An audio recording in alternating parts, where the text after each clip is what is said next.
তো আজকে শুধুমাত্র একটা ডিম আর আটা দিয়ে দারুণ মজার এই ঝাল পিঠাটা আমি তৈরি করে দেখিয়েছি। তা প্লিজ ভিডিওটি না টেনে শেষ পর্যন্ত দেখবেন। এখানে আমি 1 কাপ পানিতে বলক তুলে নিয়েছি এবং দিয়ে দিলাম 1 চা চামচ তেল, রান্নার যে সাদা তেল থাকে ওইটা, এবং লবণ দিয়ে দিলাম স্বাদ মতো। দিয়ে আমি আবারও ভালোভাবে বলক তুলে নিয়েছি।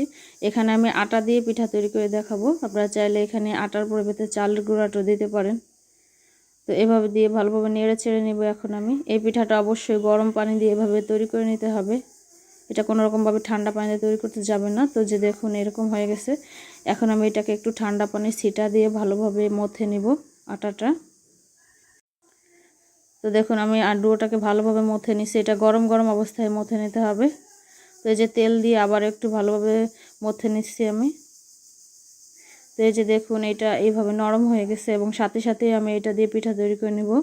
এটা কোনো রকম রেস্টে রাখতে হবে না। এইভাবে হাত দিয়ে ছোট ছোট করে এরকম বলের মতো তৈরি করে নেব এভাবে করে। তো দেখুন অনেকগুলো আমি এভাবে তৈরি করে নিয়েছি এবং আটায় গড়িয়ে নিচ্ছি। যেহেতু ডিম দিয়ে ঝাল পিঠা তৈরি করব এই জন্য আমি কাঁচামরিচ, পেঁয়াজ এবং একটা টমেটো এবং কিছু ধনিয়া পাতা কুচি করে নিয়েছি এবং 2টা ডিম আগে থেকে ফেটিয়ে রেখেছিলাম ওইটার মধ্যে দিয়ে দিলাম। দিয়ে একটা মিশ্রণ তৈরি করে নিলাম। তো এটা আমি একটা সাইডে রেখে দেব। আজকে আমি পিঠা মেকার দিয়ে পিঠাগুলো তৈরি করে নেব। আপনারা চাইলে রুটি বেলেও পিঠাগুলো তৈরি করে নিতে পারবেন।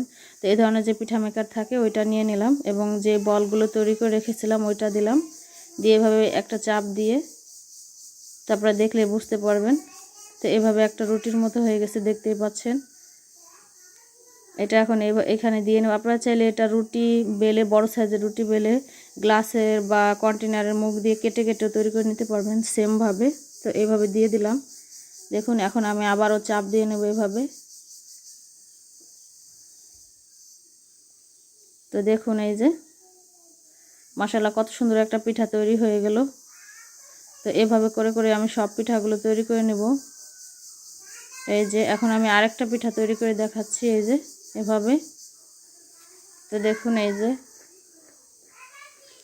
এভাবে করে আমি সব পিঠাগুলো তৈরি করে নেব। তো দেখতেই পাচ্ছেন আমি অনেকগুলো পিঠা তৈরি করে নিয়েছি। তো এখন আমি এগুলোকে ভাজতে চলে যাব। তো এই জন্য চুলায় আমি বেশ কিছু তেল গরম বসিয়ে রেখেছিলাম। তেলটা মিডিয়াম গরম করতে হবে, কোনোভাবেই যেন তেলটা বেশি গরম না হয়ে যায়, তাহলে কিন্তু পিঠাটা ক্রিস্পি হবে না। উপর থেকে হয়ে যাবে কিন্তু ভিতরে কাঁচা থেকে যাবে, মচমচে হবে না। তো দেখুন এটা বেশ খানিকটা সময় নিয়ে ভাজতে হবে। তো এভাবে উল্টে পাল্টে দিচ্ছি আমি। তো আমি 7 থেকে 8 মিনিটের মতো এই যে ভেজে নিয়েছি। দেখুন এখন আমার পিঠাগুলো হয়ে গেছে।